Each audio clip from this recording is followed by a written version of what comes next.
নমস্কাৰ এই মুহূৰ্তত আহি পৰিছে ৰাজ্যখনৰ বাবে ৰাতিপুৱাৰ কেইবাটাও বিগ ব্ৰেকিং নিউজ। আজি 1 জুন অসমৰ লগতে ভাৰতৰ বিভিন্ন প্ৰান্তৰ পৰা এনে ধৰণৰ খবৰসমূহ নিতৌ চাবৰ কাৰণে চেনেলটো সাবস্ক্ৰাইব কৰি ভিডিঅ'টোত এটা লাইক কৰি দিব। এই মুহূৰ্তত জনাই আছো এটা ব্ৰেকিং নিউজ। ভয়াবহ বান পৰিস্থিতিৰ প্ৰতি লক্ষ্য ৰাখি ৰাজ্যবাসীলৈ 18টাকৈ বৃহৎ এলাৰ্ট জাৰি কৰা হৈছে। এই মুহূৰ্তত জনাই আছো এটা ডাঙৰ খবৰ, কিয়নো ৰাজ্যত হুৰাহুৰে বৃদ্ধি পাইছে জলস্তৰ। নৈ উপনৈসমূহৰ জলস্তৰ ক্ৰমান্বয়ে বৃদ্ধি পাইছে। বিভিন্ন ঠাইত প্লাবিত কৰি পেলাইছে। ব্ৰহ্মপুত্ৰৰ পৰা আৰম্ভ কৰি কপিল নৈ বাঢ়নি পানী এতিয়া বিস্তীৰ্ণ অঞ্চল প্লাবিত কৰি পেলাইছে। ৰাজ্যত অধিক ভয়াবহ বান পৰিস্থিতি। এই মুহূৰ্তত ডাঙৰ খবৰ, ৰাজ্যবাসীলৈ 18টাকৈ বৃহৎ এলাৰ্ট জাৰি কৰা হৈছে। উজনিৰ পৰা নামনিলৈ সংহাৰী ৰূপ ধাৰণ কৰিছে বান পৰিস্থিতিয়ে। নিপকুৱে পানী এৰি দিয়াৰ পাছতে লখিমপুৰত হাহাকাৰ অৱস্থাৰ সৃষ্টি হৈছে। চকুৰ সন্মুখতেই প্ৰচণ্ড বানে উঠুৱাই নিছে ইখনৰ পিছত সিখনকৈ ঘৰ দুৱাৰ। হাজাৰ হাজাৰ লোকৰ ঘৰত মুহূৰ্ততে ভয়াবহ বানে প্লাবিত কৰি পেলাইছে। আপোনাৰ ঘৰখন চকুৰ সন্মুখতে উঠাই লৈ যোৱা পৰিলক্ষিত হৈছে। কপিলী জলবিদ্যুৎ প্ৰকল্পৰো 5খনকৈ গেট খুলি দিয়া হৈছে। তাৰ পাছতে লাগিছে হাহাকাৰ। খাংদং জলবিদ্যুৎ প্ৰকল্পৰ 7খনকৈ গেট খুলি দিয়া হৈছে। লখিমপুৰ, ধেমাজি লগতে মধ্য অসমতো ভয়াবহ হৈ পৰিছে বান পৰিস্থিতি। ইফালে নগাঁও, মৰিগাঁও, ৰহা, হোজাই, ডিমা হাছাওতো ভয়াবহ বান পৰিস্থিতিৰ সূচনা হৈছে। পশ্চিম কাৰ্বি আংলঙতো ভয়াবহ বান পৰিস্থিতি। ইফালে বৈঠালাংছ, চিঙিমাৰী, মাধৱপৰা লগতে কচুৱা, ৰহা, খেৰণি, তুমটেং, তৰাডুবি, কামপুৰৰ ৰাইজলৈ সতৰ্কবাণী জাৰি কৰা হৈছে। মাইক যোগে এলাৰ্ট জাৰি কৰিছে প্ৰশাসনে। বৰাকতো নেৰানেপেৰা বৰষুণত হাহাকাৰ অৱস্থাৰ সৃষ্টি হৈছে। মুঠতে ৰাজ্যৰ বিভিন্ন প্ৰান্তত আজিৰ দিনটোত ভয়ংকৰ বান পৰিস্থিতিত হাহাকাৰ কৰিবলগীয়া হৈছে সাধাৰণ জনতাই। আমি জনাই আছো ৰাতিপুৱাৰ আন এটা বিগ নিউজ। এইবাৰ ঈদৰ পাছতেই সংখ্যালঘু সংগঠনে ল'ব বৃহৎ সিদ্ধান্ত। এইবাৰ বাংলাদেশীৰ নামত মুছলমানক লক্ষ্য কৰি লৈছে চৰকাৰে। বাংলাদেশীৰ নামত মুছলমানক লক্ষ্য কৰি ল'লে মানি লোৱা নহ'ব। এইবাৰ গুৱাহাটীত সংখ্যালঘু সংগঠনৰ এক বৃহৎ সভাৰ আয়োজন কৰা হৈছে আৰু সেই সভাখনতেই কেতবোৰ বৃহৎ সিদ্ধান্ত গ্ৰহণ কৰা হৈছে। আমি জনাই আছো এটা বিশেষ খবৰ। গুৱাহাটীত মুছলমানৰ সংগঠনৰ সমূহৰ বৃহৎ সভা আৰু সেই সভাতেই কেতবোৰ বৃহৎ সিদ্ধান্ত গ্ৰহণ কৰা হৈছে। বিদেশী নামত সংখ্যালঘুক লক্ষ্য কৰি লোৱাটো কেতিয়াও মানি লোৱা নহ'ব, এই হুংকাৰ প্ৰদান কৰিছে আমছু, এবিএমছু, নেমছুৰ সংখ্যালঘু সংগ্ৰাম পৰিষদে। ইফালে আমছু, এবিএমছু, নেমছু সংখ্যালঘু সংগ্ৰাম পৰিষদ লগতে জমিয়ত উলেমা ই হিন্দৰ আদি মুছলমান সংগঠন একত্ৰিত হৈছে। আৰু তাৰ পাছতেই উপস্থিত থাকে সমাজৰ বিশিষ্ট লোক আৰু অধিবক্তাসকল। আৰু সেই সভাতেই কেতবোৰ বৃহৎ সিদ্ধান্ত গ্ৰহণ কৰা হৈছে। ঈদৰ পাছতেই সংখ্যালঘু সংগঠনে গুৱাহাটীত কৰিব সৰ্ববৃহৎ প্ৰতিবাদ। বাংলাদেশীৰ নামত সংখ্যালঘুৰ ওপৰত কোনো ঘটনা হ'ব নোৱাৰিব। আইনগতভাৱে ইয়াৰ বিৰুদ্ধে যুঁজ দিব মুছলমান সংগঠনসমূহে। ইফালে 11 জুনত গুৱাহাটীত অনুষ্ঠিত হ'ব বৃহৎ প্ৰতিবাদী কাৰ্যসূচী। চৰকাৰৰ বিৰুদ্ধে বিশাল প্ৰতিবাদ কৰিব সংগঠনসমূহে। কোকৰাঝাৰ, বৰপেটা, নগাঁও, মৰিগাঁও আৰু শ্ৰীভূমিত হাজাৰ হাজাৰ মুছলমানে কৰিব তীব্ৰ প্ৰতিবাদ। ঈদৰ পাছতেই ওলাই আহিব হাজাৰ হাজাৰ মুছলমান। এবাৰ স্বদেশীক বিদেশী সজোৱাটো কোনোপধ্যেই মানি লোৱা নহ'ব। ভাৰতীয় নাগৰিকৰ ওপৰত হোৱা অন্যায় অত্যাচাৰ মানি লোৱা নহ'ব। আমছুৰ সভাপতি ৰেজাউল কৰিম চৰকাৰে এক বৃহৎ মন্তব্য কৰিছে। ধৰ্মৰ ওপৰত ভিত্তি কৰি লক্ষ্য কৰা হৈছে হেনো সংখ্যালঘুক, আৰু সেই অন্যায়, সেই অত্যাচাৰ কেতিয়াও মানি লোৱা নহয় এইবাৰ সংগঠনসমূহে। আন এটা খবৰ হৈছে শৃংখল চলিহা ভণ্ড। এইবাৰ জাতীয়তাবাদী নেতা শৃংখল চলিহা হৈছে ভণ্ড। এটা ডাঙৰ খবৰ। এইদৰে মন্তব্য কৰিছে বিদ্যুৎ শইকীয়াই। এটা বিশেষ খবৰ, শৃংখল চলিহাক ক্ষুদ্ৰ সমালোচনা কৰিছে কৃষক মুক্তিৰ নেতা বিদ্যুৎ শইকীয়াই। শৃংখল চলিহাক ক্ষুদ্ৰ সমালোচনা কৰিছে। এবাৰ বীৰ লাচিত সেনাৰ দলে আমি চান্দা নুতুলো মন্তব্য কৰিছে এবাৰ বিদ্যুৎ শইকীয়াই। কেৱল কিমানেই নহয়, শৃংখল চলিহাই মুকলিকৈ গুণ্ডা টেক্স লয় বুলি উল্লেখ কৰিছে বিদ্যুৎ শইকীয়াই। কিয় জেলত দিয়া নহয় শৃংখল চলিহাক, এই প্ৰশ্ন উত্থাপন কৰিছে। শৃংখল চলিহাৰ সংগঠনৰ নেতা ডাম্পাৰ কেলেংকাৰীত জড়িত বুলি অভিযোগ উত্থাপন কৰিছে। হাজিৰা কৰা মানুহক লক্ষ্য কৰি লোৱাটোৱে শৃংখল চলিহাৰ জাতীয়তাবাদ। পাব্লিচিটি ষ্টাণ্টৰ বাবেই শৃংখল চলিহাই কৰে জাতীয়তাবাদ।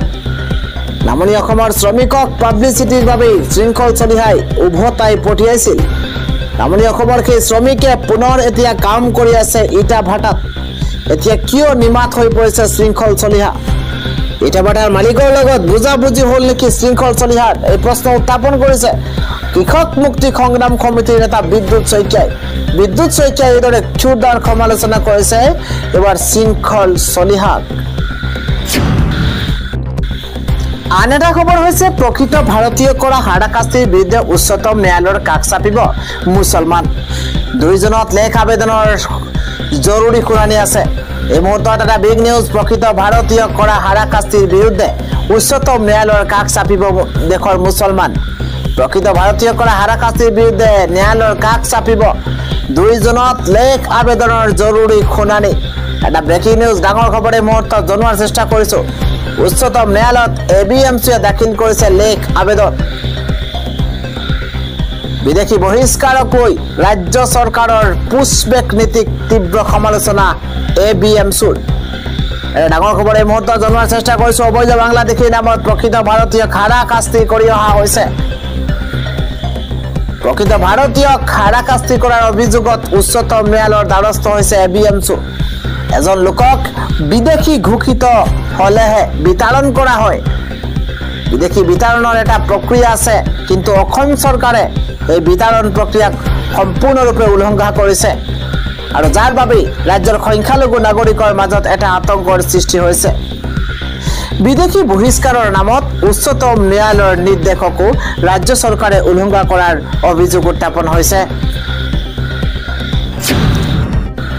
আন এটা গুৰুত্বপূৰ্ণ খবৰ হৈছে প্ৰতিকূল বতৰতে এবাৰ যোৰহাট কঁপাইছে খিলঞ্জীয়াই। 7 দিনত আজাদ চৌধুৰীক গ্ৰেপ্তাৰ নকৰিলেই ভয়াৱহ পৰিস্থিতিৰ সৃষ্টি হ'ব। এই হুংকাৰ প্ৰদান কৰা হৈছে। আমি জনাই আছো বিশেষ খবৰ, হাতত হেংদাং লৈ বাংলাদেশীৰ বিৰুদ্ধে যোৰহাট কঁপাইছে হাজাৰ হাজাৰ খিলঞ্জীয়াই। আজাদ চৌধুৰী আৰু বাংলাদেশী মূলৰ বসতি উচ্ছেদৰ দাবীত ওলাই আহিছে জনতা। অবৈধ বাংলাদেশী চিনাক্তকৰণ অভিযান কঠোৰভাৱে বলবৎ কৰিব লাগে প্ৰশাসনে। আজাদ চৌধুৰীক গ্ৰেপ্তাৰৰ বাবে 7 দিনৰ সময়সীমা বান্ধি দিছে প্ৰশাসনক। আৰু বিগ নিউজ জনোৱাৰ চেষ্টা কৰিছো। অবৈধভাৱে নিৰ্মাণ কৰা প্ৰতিটো ঘৰ উচ্ছেদ নকৰিলে জংগী আন্দোলনৰ হুংকাৰ প্ৰদান কৰা হৈছে। শৃংখল চলিহা বীৰ লাচিত সেনাৰ নেতৃত্বত যোৰহাটত বাংলাদেশীৰ হটাও কাৰ্যসূচী। হাতত হেংদাং লৈ বাংলাদেশীৰ বিৰুদ্ধে যোৰহাট কঁপাইছে হাজাৰ হাজাৰ খিলঞ্জীয়াই। আজাদ চৌধুৰী আৰু বাংলাদেশী মূলৰ বসতি উচ্ছেদৰ দাবীত ওলাই আহিছে জনতা।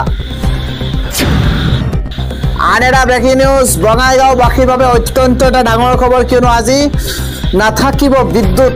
কোন কোন অঞ্চলত তাৰ প্ৰভাৱ পৰিব আমি জনোৱাৰ চেষ্টা কৰিছো।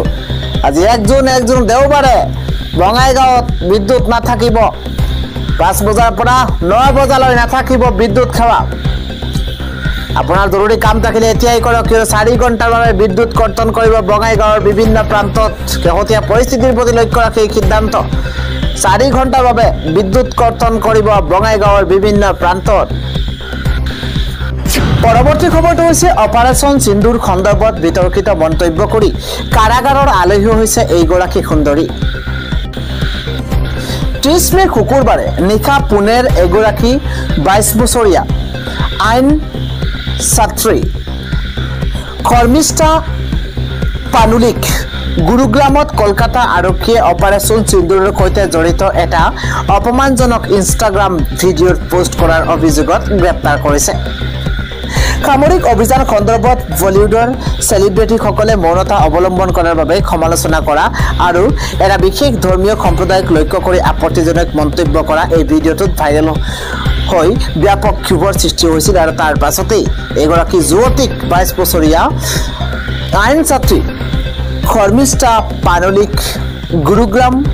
গুৰুগ্ৰামত কলকাতা আৰক্ষীয়ে অৱশেষত গ্ৰেপ্তাৰ কৰিছে।